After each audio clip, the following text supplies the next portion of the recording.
Hi, welcome to a quick video giving you an introduction to preparing the statement of cash flows. The Again, this is very simplified, but here we have some information. The cash received from at the company, well, collections from customers, we received 500,000 this year. We learned from the bank account. And that's an operating activity. So let's write that down. Interest on notes receivable.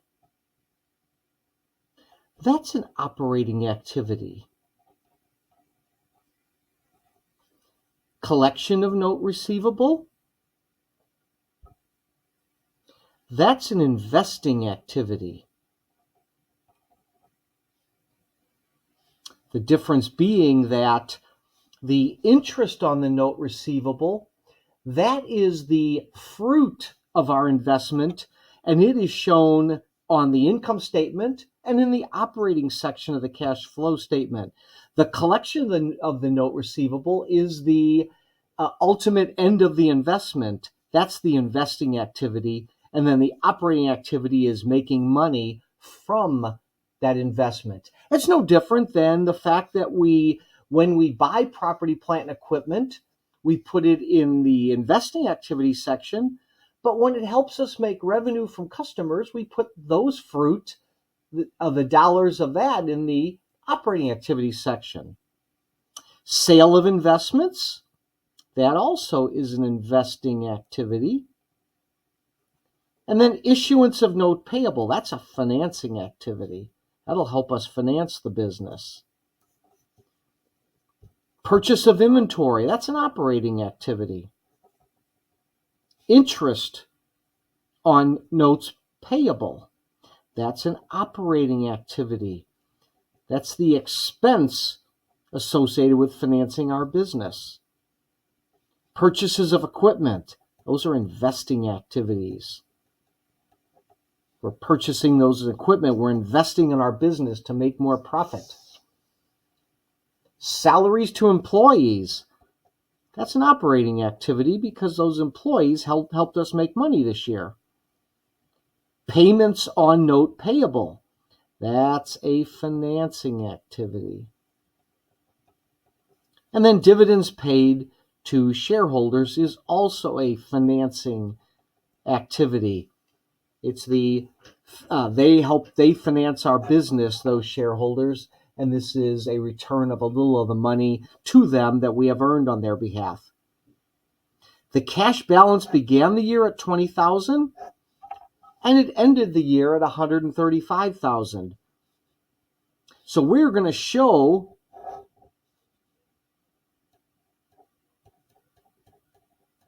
exactly why cash went up by $115,000. And let's do that now. Okay. Let's start. Oh, and by the way, please, as always, pause the video and you put the statement of cash flows together. And then come watch the video when you're done to see how you did. Okay, welcome back. Okay, so the first section we have here is the cash provided or used by the operating activities. So we identified several operating activities. We have cash collected from customers. That's the cash sales we made and the receipts of the accounts receivable. Inventory purchases. They were $250,000. That's the cash paid for the inventory. Salaries paid to employees. So we've done that one, and we've done that one, and we've done this operating one. Salaries paid to employees. Interest received on notes receivable was $10,000 cash inflow. Interest paid on notes payable That was 5,000. And I think that's the last thing we marked operating, so hopefully we're right. And the net of all of that is 155,000 cash provided. Let's use the highlighter here. Cash provided by operating activities. So we generated a lot of cash in our operations. That's a good thing. Let's turn our attention to, oh, by the way, you may have this section ordered differently, and that's okay. You didn't do anything wrong. The way I order it is always what I call the cash analogy to the income statement.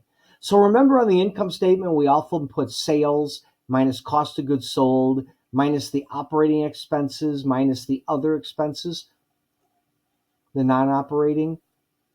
Well, that's exactly what I did here. That's how I order them for your information. Okay, let's turn our attention to cash provided or used by investing activities. And the reason we do this, provided and then put used in parentheses, is because if you see a parentheses over here, that means it was a net use of cash this year.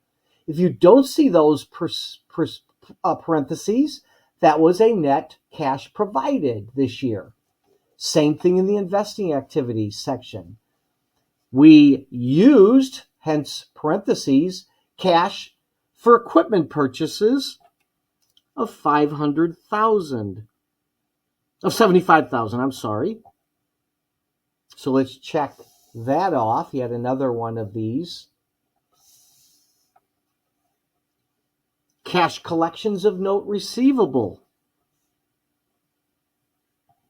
is an investing activity, and there's no parentheses because this was cash provided by this particular investing activity, the collections of a note receivable.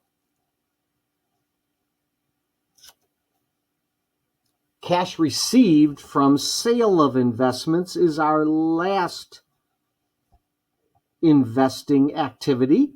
And again, there's no parentheses because we received cash. This was cash provided. And that's the last thing I have as an investing activity. So hopefully the net of these is our cash used by investing activities.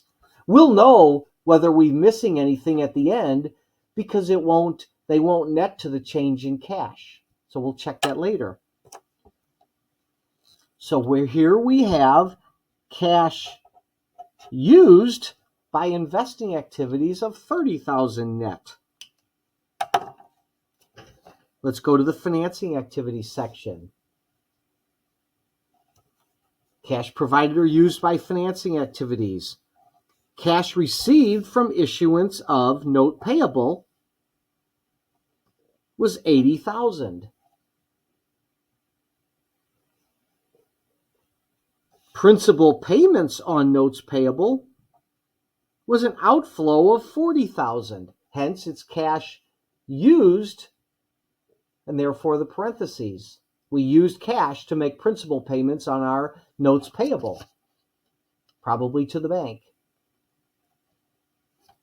And then we paid dividends to shareholders of 50,000. So we paid, that's cash used, and it's in parentheses. So this is a net of negative 10,000, and you see that there. Again, cash used by financing activities. Okay, now we think we're done. I've checked all the items on our list here that we identified in our checkbook. And so the net change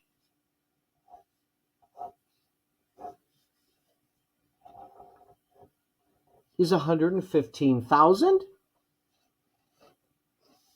We began remember that we talked about that amount. The net difference was plus 115,000, so I think we're good here. We started the year at 20. When you add 20 net cash provided this year, or you start at 20,000 at the start, and then you add the net cash provided this year, you get the ending cash. And that's the statement of cash flows. Okay, Now, this was quite simplified. To develop a statement of cash flows, you won't have this information nicely provided to you. However, it's not hard to discern at all. I can show you now if you're interested, and then in Financial Accounting and Reporting 2, you'll see exactly how this information is discerned, not from the checkbook, but even with humongous companies that have billions of cash transactions a year, we can use the balance sheet and the income statement to discern these numbers, to calculate them from the cash, the expense or revenue on the income statement and the related changes in the balance sheet accounts. So again, you'll see how to do that in the next course. Thank you for your attention and have a great day.